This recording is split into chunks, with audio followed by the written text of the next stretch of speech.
naka-ready, naka-on pala yung aking camera. Welcome! Anyway, this video is from brother.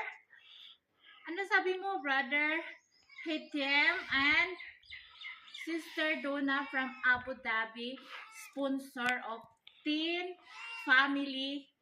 Needy Family here in our place. So, nag-share siya sa kanyang zakat. So, we are now ready pupunta. Nag-rosa kami dalawa ni Elias. Nag-fasting kami ni Elias. Kaya, late kaming kumilos-kilos. Anong oras lang yun? 11 o'clock na. So, pupuntahan natin sila doon sa kabilang bukid. Sa, basta makikita nyo ang ang bahay nila, ng ating beneficiary, kasi bili ng ating sponsor is please yung walang-wala talaga ang yung bibigyan. So, tara na, samahan nyo ako. Kasama ko ang aking service, o diba? Yayamanin. Yayamanin. Ang mahal nito mga sis. Chargeable to, tapos gagana na siya, o diba? Yayamanin ang anak ni Elias, pamangkin ni Elias. So, bye! See you later!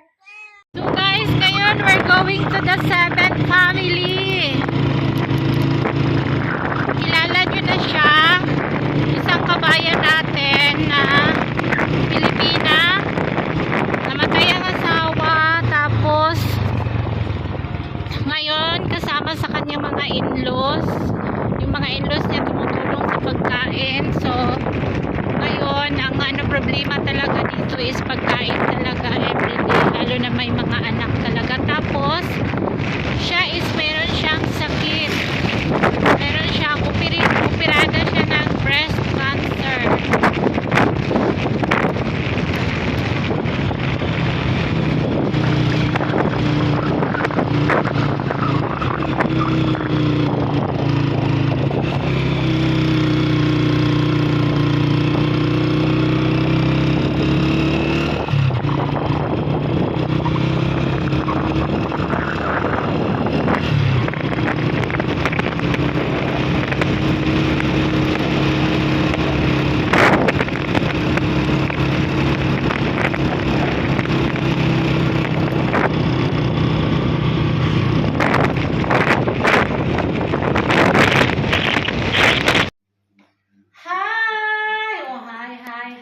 Sakigyo.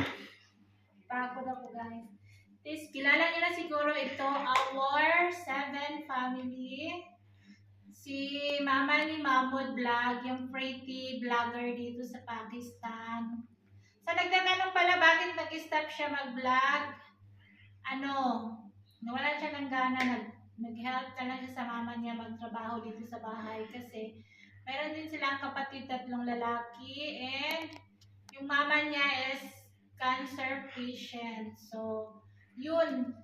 Napili ko siya din na bibigyan kasi hindi lang sa kabayan na as in may bias or may favoritism. Hindi ha, kasi ito siya, may cancer siya, tapos meron siyang 5 years of medication. Nagbibili sila ng gamot. Everyday siya naiinom, 5 years course yung kanyang gamot sa kanyang breast. So, yun, napili ko siya na bibigyan talaga sponsor ni Madam, Mr. and Mrs. Hatem and Donna of Abu Dhabi. Thank you, Madam, to your sponsor. Isa ang ating kababayan to your beneficiary na may sakit siya and talagang namatay din yung wala na siyang asawa. Byuda, sa lahat pala ng single, nanawagan siya na mag-asawa din, o, di ba? Tawa-tawa tayo minsan, kay sila sana, nagutom na, nauhaw na, o, di ba? Sorry sa fasting. At saka guys, she's very, very, very nice. Talagang, what you can say, fully fasting or fully Ramadan complete niya, pang 14 days, ngayon, di ba? 14 days of Ramadan. Pati si Mahmoud Vlog, yung anak niya, nagpa-fasting din si Daniela, yung magandang dilag channel, nagpa-fasting din yung, pati yung anak niya, yung maliit lang na Ilang taon si Ahmad? 9 years old si Ahmad. Fasting.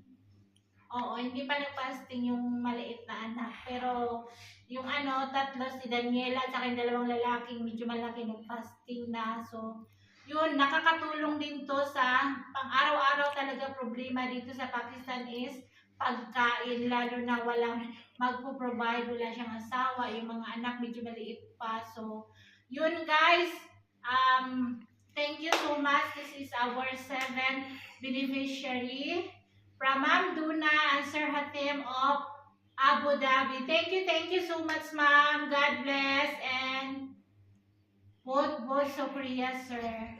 O bigay mo na. Sukriya Saru. Nag-Sukriya na ako, hindi pa nabigay. Halis Sukriya bigay.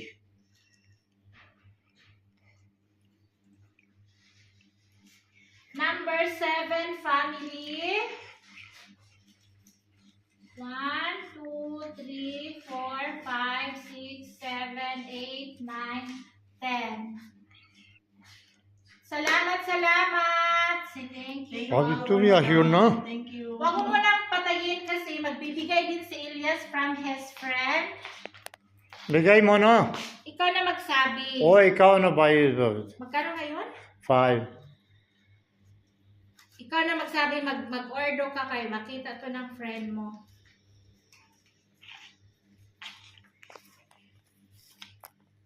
Ako na maghawak. O ikaw naman. Upo ka doon. Sabihin mo kay brother, papunta kami dito. So, meron din, Brother. ako muna. Papunta kami dito. So, meron din nagbibigay isang friend ni Elias na pabigay daw kay Different relative. relative mo? Oh. Relative pala ni Elias na ibigay daw dito sa yung friend ko na namatayan ng asawa. That is So- from England, that one. Oo nga, from England. From England. Aji by Aladita. Aji Alabaydita. 2, Brother 3, 4, Tita. 5. Ayan, from him. So, he's watching and to all his friend, thank you so much. Ji. Mm. Aji by Aladita. From Bagyal Moda, Dalya Jata. Bangkel Mara, Mubarak Jis. Mubarak, thank you pala, thank you. Thank Ano you. na naman yung iniisip ko. So guys, thank you so much. Isa ito sa ating beneficiary from Ma'am, sponsor, Mr. and Mrs. Ami. Siya yung from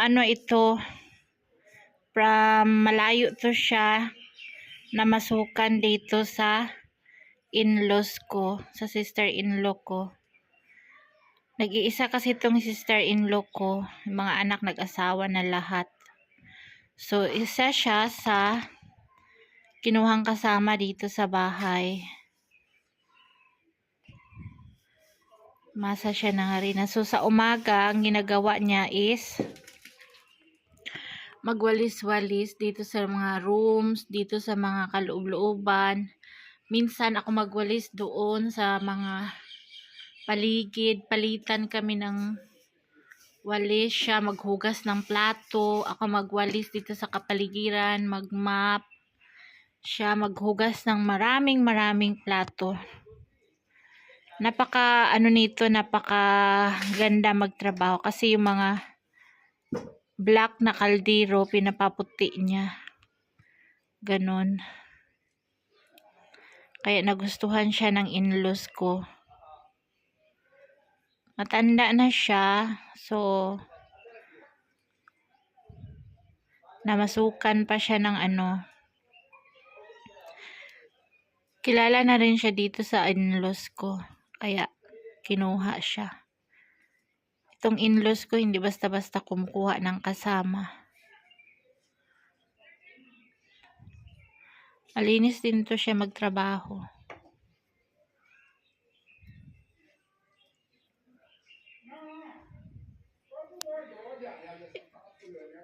Isa siya sa 10 pamilya, isa siya sa napili natin. Ang sweldo niya dito sa isang buwan is sa 10,000. isang buwan na yun na sweldo. Dito sa bukid namin, ang ano dito sweldo is mga kababaihan nasa 10,000. Pero pag mga lalaki na ano, nagtatrabaho sa mga farm, yung mga animals, caretaker ng mga animals, ang sweldo niyan is nasa 30, 25, ganyan. Ganun ang sweldo dito sa bukid. So, ganyan magmasa ng harina, guys. Yan ang trabaho niya sa gabi. Minsan, kapag maraming mga anak yung in-laws ko umuwi dito, nagtipon-tipon, napakaraming, I think, tatlo karami na ganyan. Marami din na malaki din na lagayan yung mamasahan. Kasi kapag nag-ipon-ipon, napakaraming mga bata, yung anak ng in-laws ko. So, yun.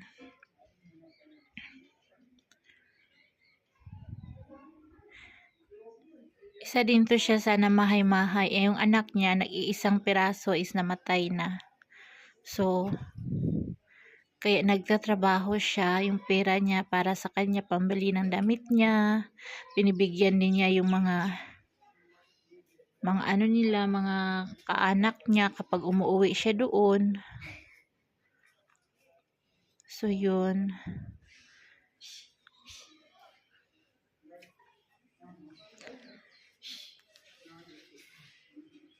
Kasi mahirap nagtatago. So, ayun guys.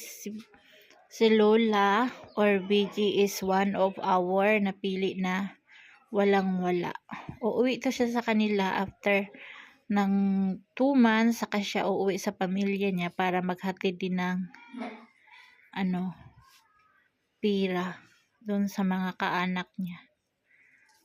Ito sila yung tumitira lang sa mga tabi-tabi ng mga kalsada, yung mga ganyan.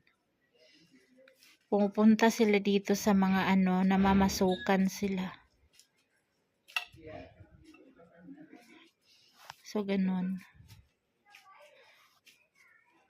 Ang hinuhugasan nito na mga plato, kaldero sa umaga, gabundok. Siya maoras matapos maghugas, mga 2 oras.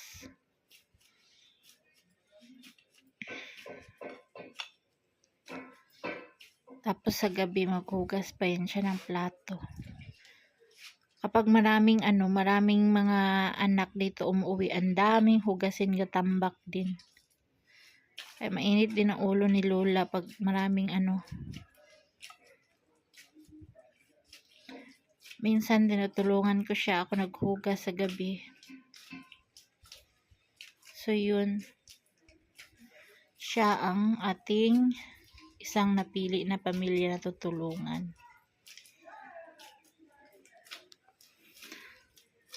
Pagmasa ng harina guys is matagal yan siya.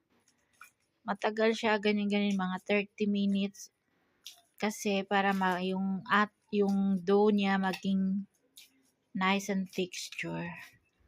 Hindi lang siya basta-basta na masahin. Talagang manumanuhin mo siya pagmasa. Dito, hindi sila gumagamit ng machine. Kahit mayaman na pamilya, malaking pamilya, mano-mano talaga. Kasi ang machine, hindi mo ma-estimate ang lambot, ang tigas. So, yun. Nasahin pa yan ni Lola ng matagal, 30 minutes, 20 minutes, ganyan. So, totally, ang pagmasa ng harina is less than an hour. Maubos yung time natin, kaya patayin na natin. Naghugas na si Lola ng mga kaldero, mga ganyan. Wala pa yung mga plato, mga sisa, mga baso. Mga kaldero lang muna yan,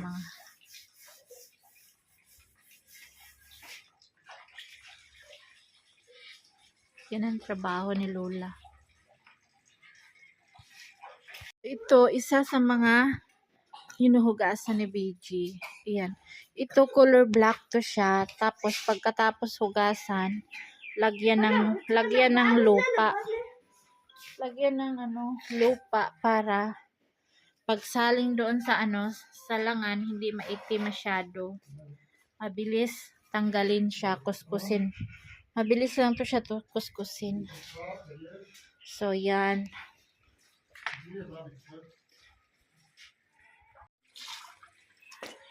After 1 hour, natapos din si Beijing.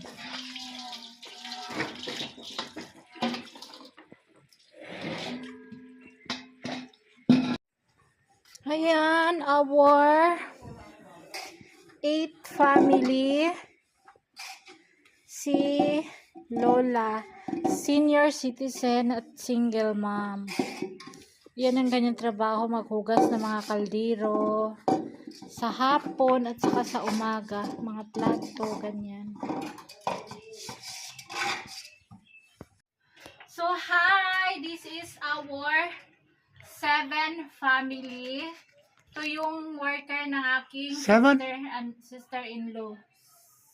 How come 7? 6 ako kagabi eh. Ito number 7 si BG. So, hi! Sponsor from Abu Dhabi, Sir Hatim and Ma'am Donna. Thank you so much. Sa inyong pinadala, ma'am, ang counting ng pera natin, ang pera nyo nagawa, ang order nyo is 10 family, pero nagawa natin ng 11 family with 1 sack of harina. So, yung iba, kukunin nila dito sa bahay yung harina. Harina is para sa 10. So, selected yung family natin. Ito siya, galing to siya sa malayong lugar. Nagtatrabaho sila dito sa Bukirin. इसमें Dito सिंचाई sa की ना amin. तोड़ियन ना So, yun. Isa siya sa beneficiary. Wala. BG, isang sako na harina at saka 10,000 cash. 1, 2, 3, 4, 5, 6, 7, 8, 9, 10. Das sar la. तो दुआ करो उन्होंने मेहरबानी शुक्रिया और थैंक यू. बाकी पलावे ने अल्लाह पाक चोखा देने अल्लाह सोना शुक्रमान देने हाँ गॉड गिव मरमी मौकलियां देने God give you अल्लाह बच्चों more की जिंदगी होवे ना मोर God एंड मरमी bless. And thank you sa uulitin next year po, Madam Sir Hatim and पलावे Ma'am Donna from Abu Dhabi. Thank you so much. Salamat, salamat. Ang sponsor ni Madam is 10 family and 10 sakong harina. So, pinagkasya natin ng pera. Ginawa ko yung 11 family plus 10 sakong harina. So, Madam, clear tayo sa ating listahan sa inyong sa inyong zakat na 100,000 and 25,000 rupees, hindi peso, rupees. Thank you so much po. Salamat and see you sa ating 7-8 family.